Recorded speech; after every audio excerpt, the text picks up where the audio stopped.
લાખણી તાલુકા પંચાયતના પ્રમુખ ઉપપ્રમુખની ચૂંટણી માટે કોંગ્રેસ પાર્ટીએ નોંધાવી ઉમેદવારી.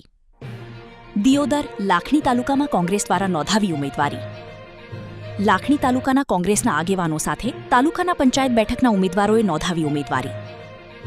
લાખણી તાલુકામાં 22 બેઠકો પૈકી 13 બેઠકો પર કોંગ્રેસ પાસે જ્યારે ભાજપ 8 અને 1 અપક્ષ બેઠક મેળવી છે જીત.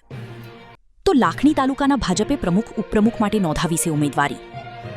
25 મેએ લાખણી તાલુકામાં તાલુકા પંચાયતના પ્રમુખ અને ઉપપ્રમુખ પદ માટેની યોજાશે ચૂંટણી.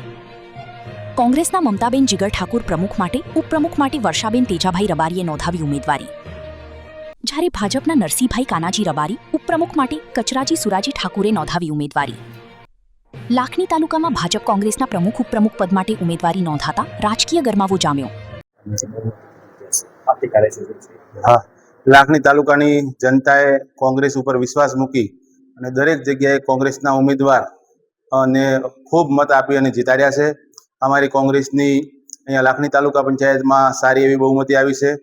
કોંગ્રેસના સદસ્યો 13 જેટલા ચૂંટાઈ અને કોંગ્રેસની તાલુકા પંચાયત કબજે કરી છે.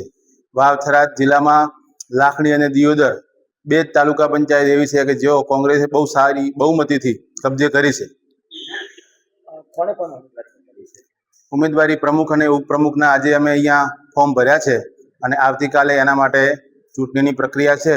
એમાં અમારા સદસ્યો હાજર રહી અને ચૂંટણી પ્રક્રિયામાં ભાગ લેશે.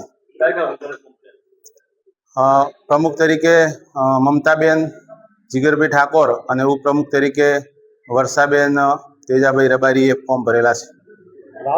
થરાદ જિલ્લાના અંદર લાખણી જે વિસ્તાર છે તેના અંદર હવે કોંગ્રેસના શાસન આવ્યું છે. કેવા વિકાસના કામો છે? કોંગ્રેસના શાસનમાં આ ભાજપના પોકળ દાવાઓ જે છે એ ભ્રષ્ટાચાર છે એ નાબૂદ કરવામાં આવશે અને ગામડાના ખેડૂતના, વેપારી વર્ગના અને ગરીબ જનતાના ખૂબ સારા એવા કામો થાય અને વિકાસના કામો થાય એમાં પૂરતું ધ્યાન આપવામાં આવશે અને 5 વર્ષમાં લાખણીની રોનક બદલવામાં આવશે.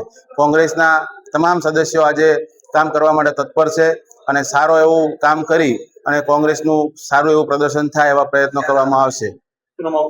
સાગરભાઈ દેસાઈ, લાખણી તાલુકા કોંગ્રેસ પ્રમુખ.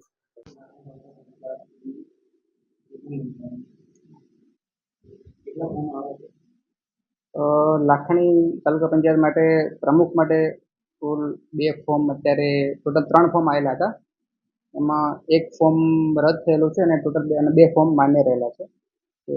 પ્રમુખ માટેના ઉમેદવાર માટે 1 નંબરમાં છે નરસિંહભાઈ કાનાભાઈ રબારી અને નંબર 2માં છે મમતાબેન જીગરભાઈ ઠાકોર. અને તાલુકા પંચાયતના ઉપપ્રમુખ માટે ટોટલ 2 જ ફોર્મ આવેલા છે, બંને માન્ય રહ્યા છે. એક નામ છે કચરાજી સુરાજી ઠાકોર અને બીજા નંબરે છે વર્ષાબેન તેજાભાઈ ચેલાણી.